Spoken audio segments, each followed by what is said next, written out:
I'm lost in a strange city where people forget everything every few days. Part 1. I used to have a larger Reddit account, but I'm using this new one due to concerns I may get into later. Right now, I just want to get this out there while I can. I already had to wait 2 weeks to even get this device, and then it's been over a week more of waiting in order to meet the required rules of Reddit and this sub in order to post. The next reset could be any time now, and I don't want to have to wait any longer to do this if I can help it. Because I'm in a rush, I might forget a few things, but I'll do my best to get this right. If you have any questions, feel free to ask them, and I'll either respond in the comments section or address it in a future post. So, my name is Michael, and for the past few weeks I've been trapped in this strange city where pretty much every couple of days everyone suddenly passes out and forgets everything. It doesn't matter where you are, what you're doing, who you're talking to, everything will be fine. And then there's tiredness. I can't even begin to describe this heavy feeling in every part of your body that you can't even fight. Your eyelids close and you wake up in your bed like it never even happened. I'm the only one who even seems to remember it, but I know it happens to everyone else too. I've seen people passing out in front of me, heard them describe how they're suddenly so tired, caught them as they started to slump over, even as I was struggling to stay alert myself. But nobody remembers. Nobody remembers anything, at least not anything that matters. Not since the day I remember waking up here for the first time. I don't even know how I got here, and it's starting to drive me crazy. The last thing I remember before this all began, I was back in my real world, in the actual city where I lived, riding in the backseat of a car with my father at the wheel. We were driving to my uncle's house so we could all carpool to a big presentation they had together. I didn't get much sleep the night before, so I was tired, and since it was going to be a long drive, I decided I would take a nap, and I did. And then I woke up here, in this ugly hotel room, in a city that looks like it was built 2 or 3 centuries ago, in clothes that aren't mine, with currency in my pocket that I don't recognize, surrounded by people who mostly look like they're dressing for some Victorian costume party, but in a world where there's so much wrong that I don't even know where to start. Nobody even acknowledges that I don't belong here, that one day I just happened to wake up in one of their hotel rooms like I fell out of the sky. They act like I'm one of them. Some of them tell me these stories about how I moved here from the next city over. Some of them claim to know me, recite memories to me I don't have, about my family, about my childhood, about my life. But none of it is real. It can't be. I remember my real life, and I have proof of it right here in my hand, proof of the world I left behind. It's real. Reddit exists. You all exist. I'm not crazy. I know I'm not. And if I'm not crazy, if you all exist, then there has to be a way to get back home where I belong. Even just getting this device wasn't easy. It was easily one of the strangest experiences of my life, but I'll talk about that in a future post. Right now, the only thing that matters is that somehow it works. I don't understand it. As far as I know, there's no cell towers here, no satellite, nothing. But I don't really care either. All that matters is it's here, and I can use it to reach out to all of you, to ask for your thoughts and your help. I have to go now. It's been too long already, and I shouldn't risk any more time. Please help me. I don't know what to do.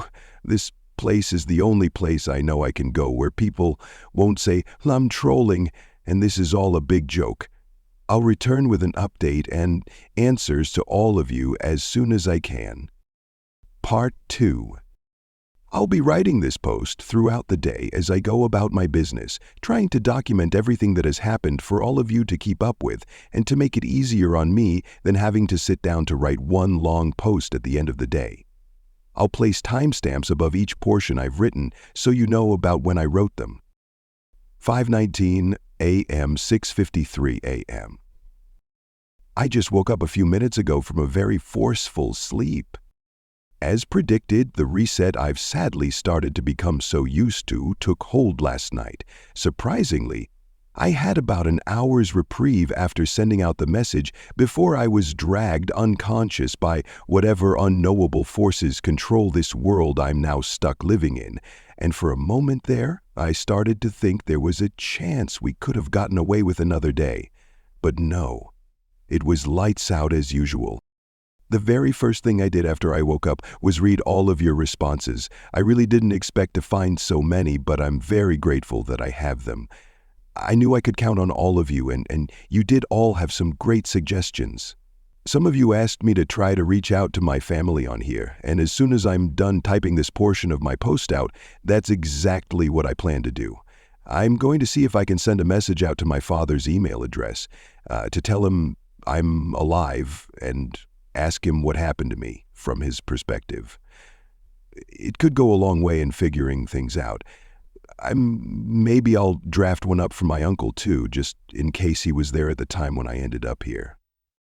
I really do hope they answer, not just because it would help me, but because I have some regrets about the day that I disappeared. Father and I had a fight over some things early that morning, and I never got to apologize for it. I want to do that now. Another thing one of you mentioned was the possibility of being in a time loop in an alternate universe. You could be right about that. I've definitely considered both of those things. In the midst of all of this, and right now, an alternate universe is about the only theory that makes logical sense, so it's what I'm going with until further notice. The only thing that gives me pause about the idea of a time loop is that, well, there's one strange oddity that I'm not sure would make sense for it, but I'll let you all tell me what you think on that.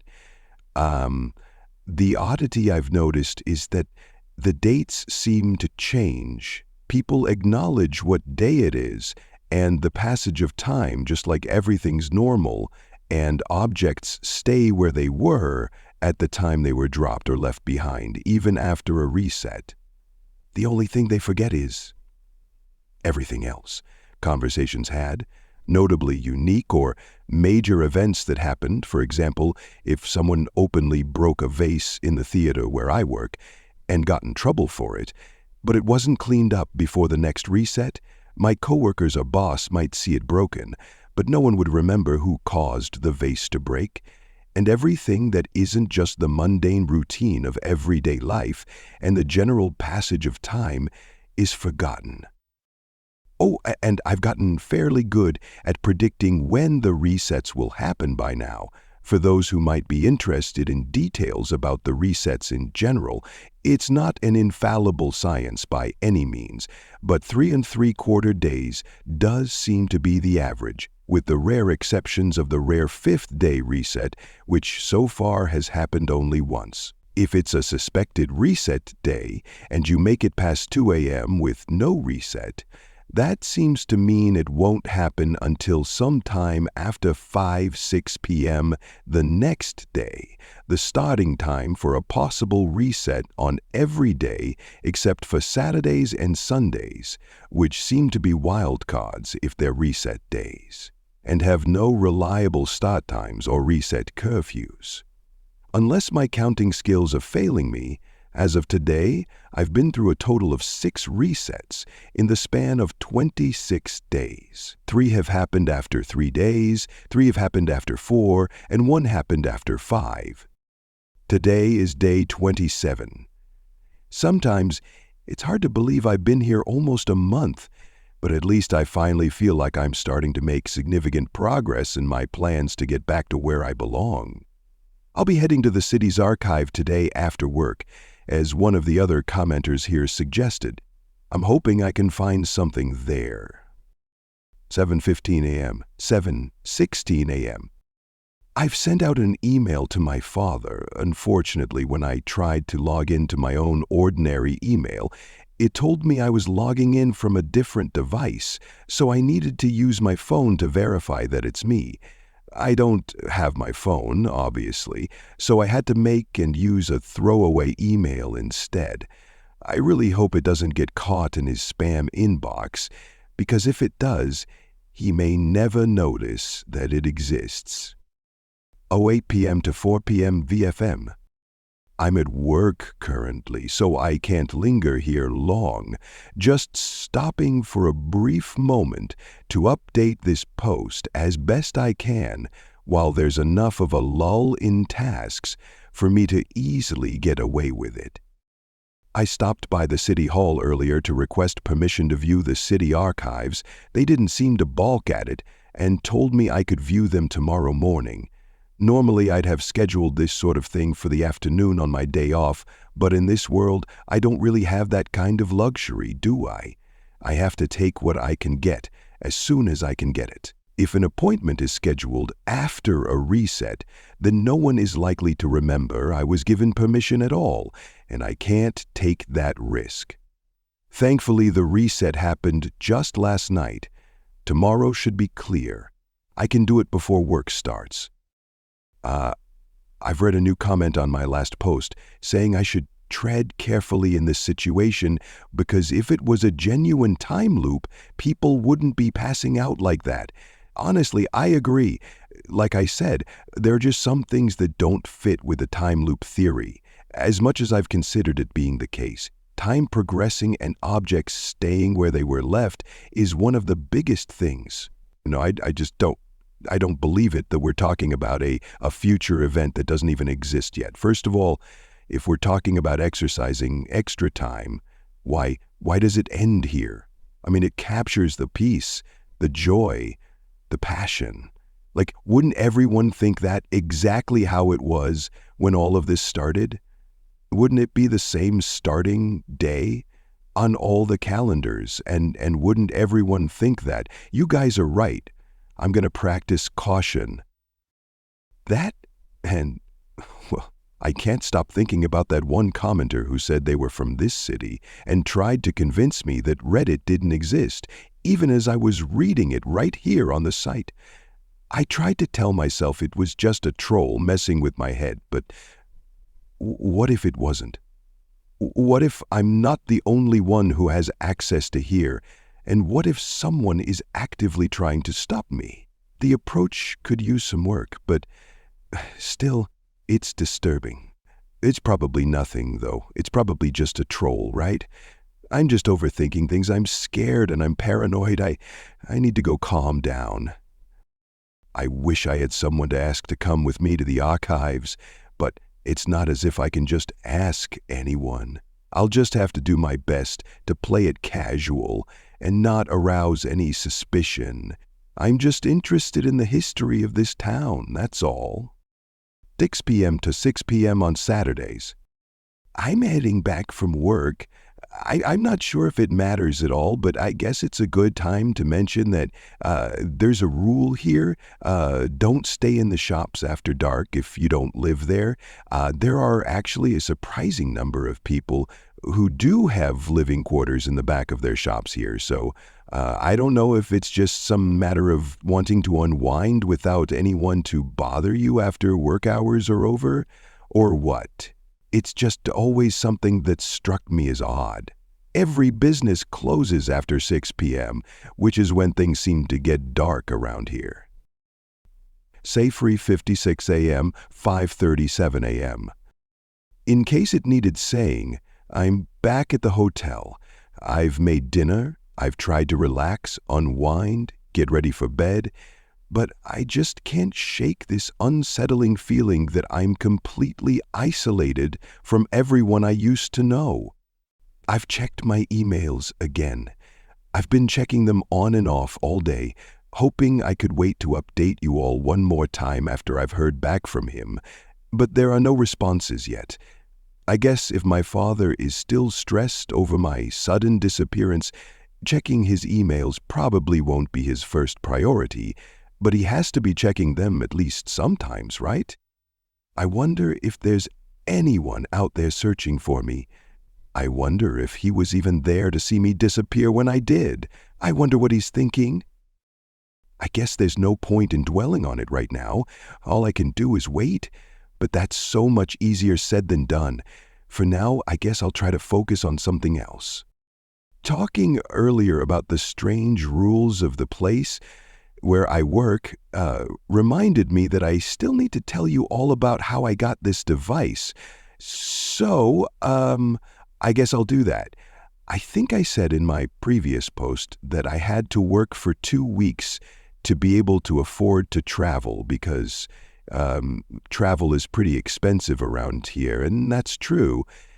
They charge you exorbitant prices here because they know that you don't have a choice. Oh, sure, there's the shop that sells camping supplies for the patently insane.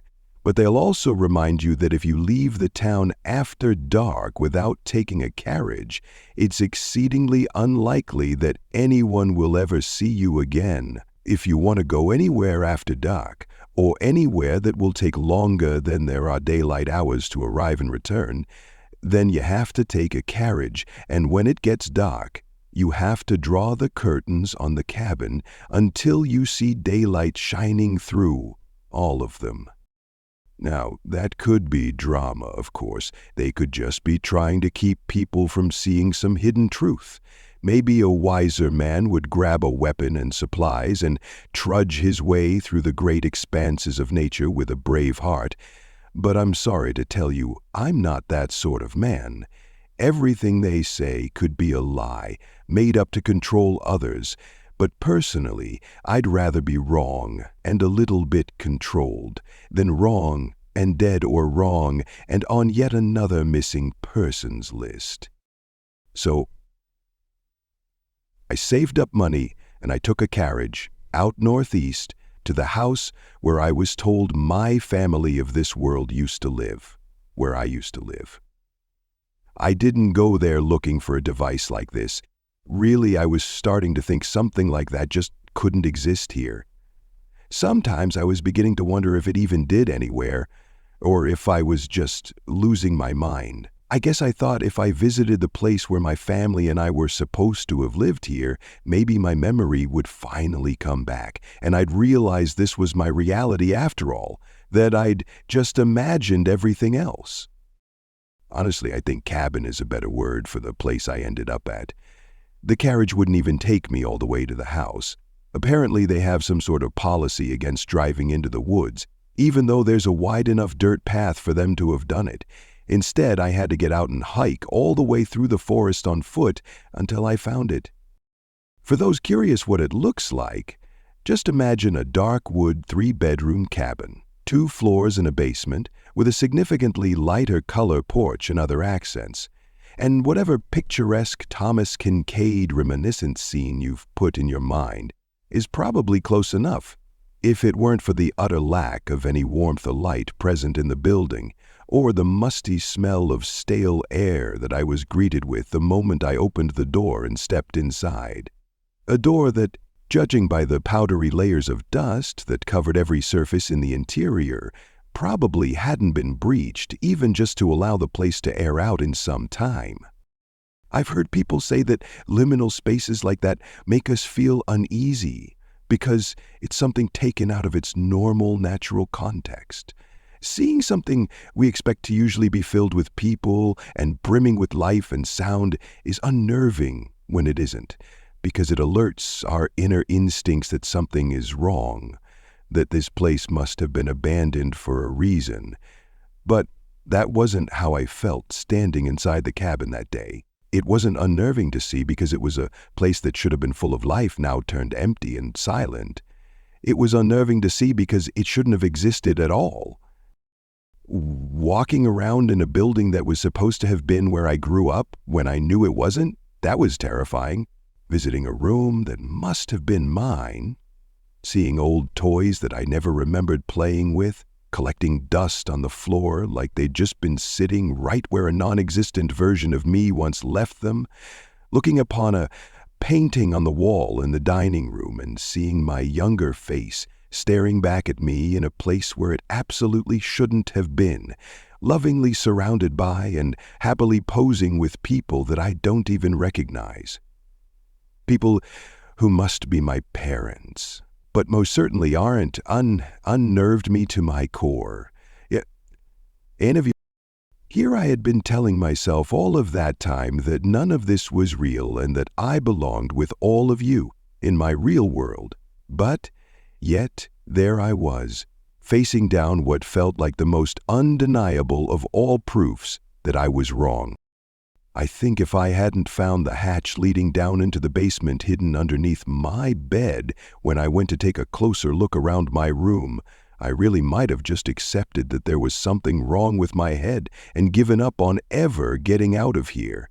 It was down in that basement that I found this device, sitting under a single hanging flickering fluorescent yellow light, a light that shouldn't even exist in this time period, in a basement that looked so unsettlingly modern by comparison to everything else, was an old wooden table with a latched metal box that contained nothing but this one device, a small, flat tablet-like screen about 20.32 centimeters / 8 inches high and roughly the same long, with a little pen clipped onto the side. It took me a long while to even get it working, and even longer to figure out how to navigate and get onto the internet, but I did manage. And as soon as I realized what it could do, I knew I had to get back to the city and my hotel room as fast as I could, so I wouldn't lose it during a reset. This device was, and still is, my only hope of making it through this. I have to keep protecting it at all costs. And well, you mostly know the rest. I need to try to sleep now, so I'll be signing off for now. I hope all of this made coherent sense, but I really can't stay up to proofread it right now. As it is, I'll only have a few hours before I need to get up and go to see the city archives. I'll update you again as soon as I can. Wish me luck, everyone. I'm hoping I won't need it. Part 3. 8:17 p.m. 1:10 a.m. I went to the archives today. I'm not sure how to feel right now, but I know all of you are waiting for some more information on what's happening around here, and I do want to hear your own thoughts, so I'll just get to it. Unfortunately, I wasn't able to properly sit down to write this post until just now, after getting home from work and settling in, but I did take short notes that I'll be referring to as I do so, along with my own memory. I don't usually try to write very cinematically about my actual life, but I know that's what some of you are probably here for, and I have the free time without the fear of another reset creeping upon me, so I'll try my best. The large, white, ornate stone building stood tall against the backdrop of a blue morning sky. Looking back, if it weren't for the circumstances I was in, I might have called it a beautiful sight. Even a beautiful morning. But it's strange to think of anything that way when you're trapped so far from everyone you know and love. One of the 2 wooden doors, easily twice my height, was opened upon my arrival, and I remember marveling at the strength of the old woman, who most certainly should not have been assigned to that job, as she greeted me and guided me inside. The sprawling, intricately designed polished wood floors echoed with the footsteps of my guide, myself, and anyone else who might have been walking about at the time, and the scent of old books steeped with well-guarded history fragrantly accented the air, like the sort of smell you'd have expected stepping into an old library. By all visuals but the noticeable paper sleeves with dates and incomprehensible numbers scrawled upon them, that's exactly what it was. Nothing more than a massive library, yet held in such higher and more protective regard. The old woman, whose name I shamefully can't recall, turned to me as we rounded a corner and showed me towards what I can only describe as a front desk of some manner, telling me that she had other visitors she expected that day, but that the archivist there at the desk would be glad to show me to whatever I might have been interested in viewing. I think it was only then that it hit me that I didn't know what I was interested in viewing. In my head, I guess I'd foolishly expected that I'd have the time to just look at the entire thing. Really, I don't know what was going through my head when I just walked in there without a plan, but I decided there, on a scrambling whim, that the things I should prioritize were these. A. Any history that might involve my alleged family. B. Any notable records on cases of people with amnesia or who made strange claims about major things happening that couldn't be verified, an unlikely event to have information on, but I'd hoped it was worth a try. E. Information about the founding of the city. D. Any records regarding incidents that occurred as far as people leaving or staying outside of town past nightfall without taking a carriage.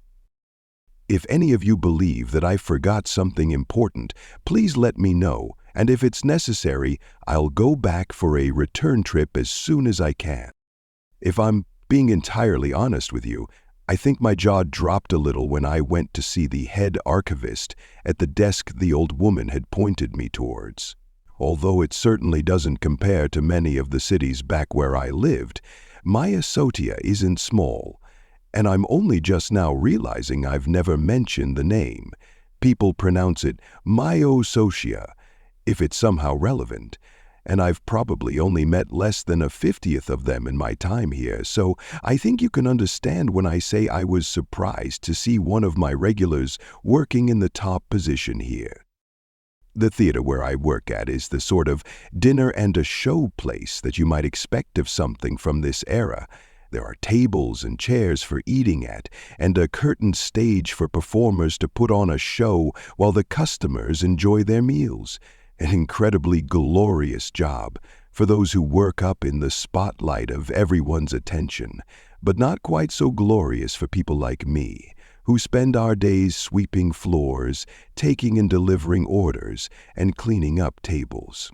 I do meet a lot of people, though, and this man was one of them, a semi-regular, in fact, who catches the last show and orders the same chicken casserole with chamomile tea every Tuesday and Thursday as we wind down for closing time. Yes, you heard me right, Thursday. I knew I'd be seeing him again just at the end of my shift later that day. Clayton, as I knew well that his name was before I even saw the name tag fastened on his chest, greeted me with the same quiet smile that I've grown very well accustomed to seeing, twice a week on the job. A very unique smile, which was pulled farther to the left side of his face than the right, and to my surprise, showed just some small form of recognition that I'd been his server for the past few weeks. Something to note down, I felt. That people, in their mundane remembrances, can at least recall the faces of the people they've interacted with frequently. I admit, my curiosity was burning, so I tested that theory further by bringing up a short conversation we'd had during a day about 2 resets ago. His reaction was, admittedly, more or less what I expected. He said yes, he remembered, but I could see on his face and in his suddenly avoidant eyes this deep embarrassment that told me he didn't actually know what I was talking about, but just didn't want to seem rude in saying it. I'll spare you the great details of everything that I found for now and just summarize what I learned, mostly because I didn't have the time to copy everything word for word without both risking making myself late to my job and possibly looking suspicious to any potential prying eyes, who I'm not sure even exist, but I definitely don't want to provoke. There wasn't much record of my family's involvement with this city because of the fact that my grandparents were born and mostly lived in the other city up north, about 122 miles west from the cabin I visited, and I'm the first member of the family to move to Myosotia. What I do know is my grandparents had a lumbering company that sometimes sold lumber here to the local shops. Nothing particularly interesting. Clayton said if I want to learn more about my family history, I should visit the city archive in the place my grandparents were born. 2. No known records of any relevance that involve cases of amnesia or people claiming they aren't from this dimension, but I did get an awkward glance from Clayton when asking about amnesia, who I assume felt I was taking a subtle jab at his inability to remember us having our conversation at the theater. Great, that'll make things awkward for a while. 3. The city of Myososha was apparently founded 819 years ago in 1340. Yeah, make sense of that. That'd make this 2159. I don't understand anything anymore. This is honestly a shock to me. I've been too afraid to ask the year since I got here, and it's not listed on any calendars I've seen. So I've just been trying to go along in life, hoping it'll come up naturally in conversation. It just hasn't. I'm still so confused. This place shouldn't be like this if it's even farther into the future than my reality, unless they count years differently than us. I don't even know what to say here. 4. The first recorded case of someone disappearing outside the city walls was apparently 3 months after its founding. A young couple went out for a moonlit walk and never was seen returning. The next morning, both families realized their children were missing when they hadn't returned home for the night. At first, it was assumed they eloped, but asking around the Ausotia and traveled to the city up north to look for them led to them coming up empty-handed, and they were officially considered missing. Any searches conducted in which people remained outside the city walls after nightfall without taking any personal belongings with them and leaving all of their items, for a while it seems to have been believed that it was a killer hiding outside city walls and preying on anyone they could under cover of darkness.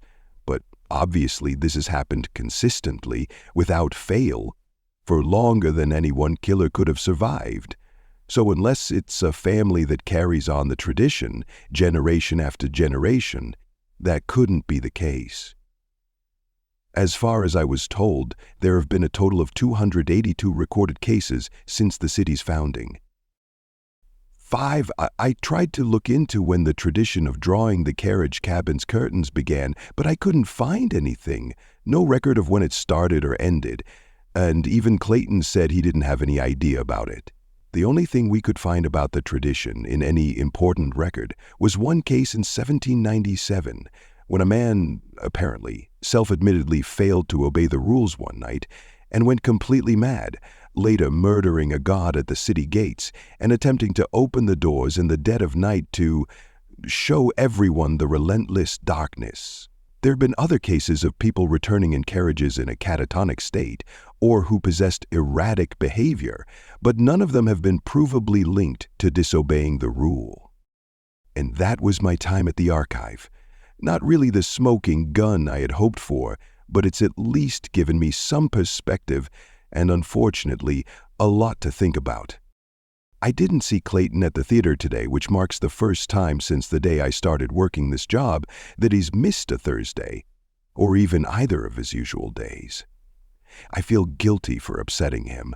I suppose the only solace I have is that he'll have forgotten by the next time I see him. I should sleep soon. I have work tomorrow, and I'm exhausted from the late night I spent writing my last post. Since apparently I can't post this for several hours, I'll set an alarm to get up when I can actually post, and then I'll stay up an hour longer to read comments if you leave any, but otherwise I'll be seeing you all tomorrow. Take care. Part 4. 8:58 a.m., 10 a.m. Well, today is yet another reset day, or at least it could be. I'd say there's about a 45% chance it could be today, a 45% chance it could be tomorrow, and a 10% chance it could be the day after that. Unfortunately, I don't have the luxury of rolling that dice. I never do. I despise reset days. On days like this, not only is everything I need to do twice as urgent, if it's at all reliant on the memory of others, but it's also a time when I'm not allowed to take this device off of either the safety of my person or the safety of my hotel room after 5 p.m., unless, of course, I'm in the mood to risk dropping it when I pass out and someone taking it for themselves before I can get it back. I checked my email again when I woke up this morning. Still nothing. I've stopped checking it at every hour of the day now, but I try to check every morning, afternoon, and when I go to bed at night. I probably won't have the time today, but tomorrow I'm going to finish drafting up that email to my uncle and send it off. He's my last big hope to get any contact with my family while I'm still here. I don't know if he'll even believe me. I don't know if anyone will believe me or if they'll think it's all just some big sick joke, but I have to try. So far, I don't have any comments on my latest post either, but I have thought of something I really could have asked about yesterday at the archive. I could have asked about why all the buildings close after nightfall. Unfortunately, I don't think I can get another visit to the archive scheduled before the day is out, so I'm probably best off waiting until the reset has come and gone to think about asking for that. Besides, I don't want to look suspicious trying to nose around the records every day. People might start to wonder. It's a shame reset day had to fall on a Friday this week. Tomorrow is my only day off, so it would have been the best time to schedule anything I wanted to do, but I guess that's just the way life goes. Maybe I can at least take a carriage up north to the city where my grandparents were allegedly born and try to research that. Take Sunday off from work too, so I have extra time if I don't have any other plans by then. I hate feeling like I'm not making progress. Please speak to people who are fixated on ending their lives. 2 hours off from the time when I have to retire this device to my pocket, I'm stopping here and there at lulls in the workflow to update you all a little and check for comments.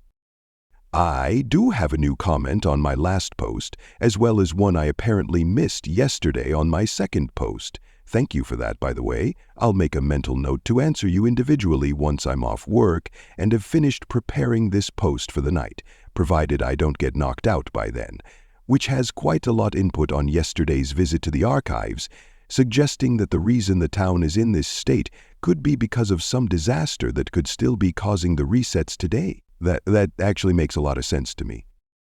When I first got here, I did get the impression that everyone remembers everything's happened prior to my arrival in this world, and the archive seems to suggest they remember a lot, but maybe I've been looking at it wrong.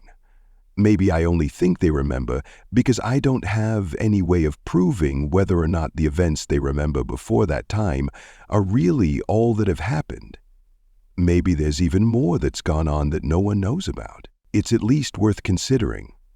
Maybe I should dig deeper into the history to see if there's evidence anywhere of things once having been more advanced, or at least a clear point when technological progress seemed to come to a halt. There was that basement beneath my family's house. Is it possible that something left over from a previous era? It's a lot to think about. I'll definitely look into the family histories of some of the people on record who disappeared like you suggested. I do wonder if what happened to them actually is somehow like my situation too. Did they get sent to my world like I've been sent to theirs? Are some of them walking around there with all of you, just trying to get back home? If that's true, going home for me could be as simple as walking outside the city walls after nightfall. Still, I'd feel bad for them since I don't know how I got here. They might just be stuck there now, unless I can figure that out too. For anyone who might be wondering, no, Clayton hasn't stopped by the theater today to make up for missing his usual Thursday meal. At least, not so far. There's still a little bit of time since I'm writing this part at 3:32, and we still have a few hours before we close. I was asked in the comment I received to check on him, since he might be in danger. Honestly, I was thinking about that myself. The trouble is I don't get off until after 6, and I still don't know if the archives close after that, like most places here. They're not exactly a business in the traditional sense of the word, so it might be an exception, but I really can't be sure. If nothing else, I'm going to try. I know I said that I don't want to stop by the archives this soon to look at records because I don't want to draw suspicion, and I probably couldn't get it scheduled anyway, but I'm sure I can find some excuse to get in there for just a few minutes. Maybe I can convince them I forgot something. If not, I don't know what I'll do. I don't know where he lives. It could be there, or it could be somewhere else entirely. 7:49 p.m. Sea-Watch, Peacock Plane. I'm back at the hotel for the day. Thankfully, the reset hasn't hit yet.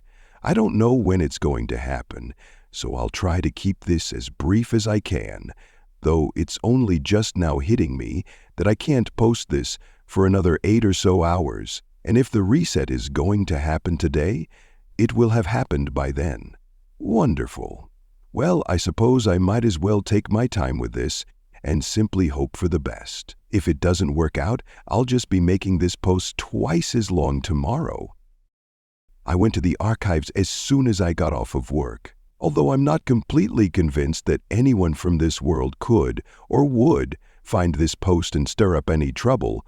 For the sake of plausible deniability, I'm just going to say that I borrowed something small from a nearby and convenient location and decided to use that as my hopeful ticket to entry, saying I'd accidentally taken it with me from the archives yesterday after Clayton had allowed me to use it, and that I wanted to return it and apologize to him.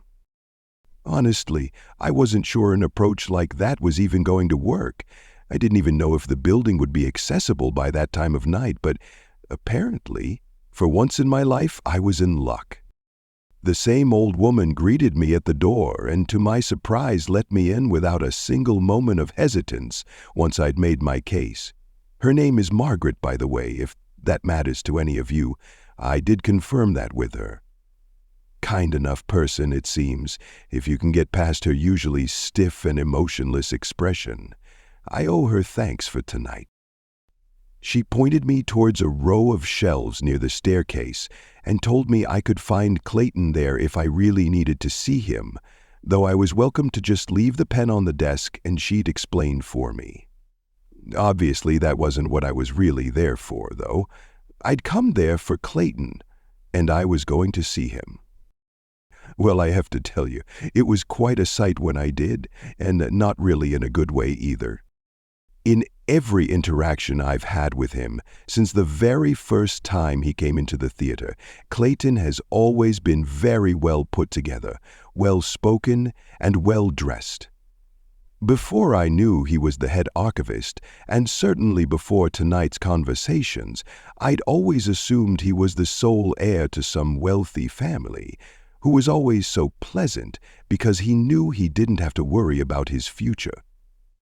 That's why, seeing him hunched over a stack of books with his head in hand, dressed like he'd slept in the same suit I'd seen him in yesterday, and probably hadn't used a brush since then either, really unnerved me.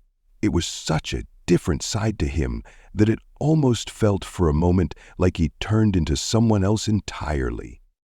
I knew then, for sure, that you all were right. This wasn't just embarrassment over an awkward conversation with someone who worked at a place he frequented. Something bigger was going on. I remember very clearly the first thing he said to me when he noticed me standing there. He looked up at me, and with the most hauntingly distressed eyes I think I'll ever see in my entire life, he said, "Something's wrong. I think you're right, Michael. I think I am forgetting things. I think a lot of us are." All along, I've been waiting for someone to notice, someone to finally acknowledge that these resets are happening, that I'm not going insane. But I never imagined that when it happened, I would just be standing there, speechless. I didn't imagine how awful it would actually feel. Even now, I don't know why it does. I should be happy about this, but I'm not. I don't even know exactly what was going through my head at that point. I think I was running on pure paranoid instinct. I had asked him what he meant, but the minute he actually started to answer, I felt like we would all be in immediate danger if we kept talking about this out in the open, so I asked him if he would come back to the hotel with me to discuss it instead. I was worried he was going to turn me down, but he agreed. And that's where we've been ever since I started writing this part of the post. We've been talking about a lot of the things about, how he first started to realize something was off, about the resets, the forgetting, the, strange rules here. I've been, noting things down myself as we go along, and I've been having him write down a lot of what he's saying too, both for myself and to share in a post here with all of you. But the more I've been taking moments to write here, the more I've come to realize that I don't want to be spending time doing this when any moment now the reset could hit, and I'm going to lose my chance to talk to the only person who seems to have any recognition of what's going on here besides me, a person who very soon will forget that all of this ever even happened, and then wake up back in his house, just like everything he's normal. I have to go now. I'll write out the more important details of our conversation in my next post. For now, I'm going to focus on getting those details in the first place. And then, when the time comes to post this, I will, if I'm still awake by then. We could get lucky and not have a reset until tomorrow. All I can do is hope. 8:17 a.m. to 8:27 a.m.? Well, the reset happened less than a half hour after finishing that part of this post, so that hope was in vain. I didn't wake up until just now, which means I missed the time I usually post too. I know I said I was going to maybe take off tomorrow and arrange to travel today to the other city if the reset happened, but honestly, I think I'm just going back to sleep for now after I post this. I have a lot on my mind.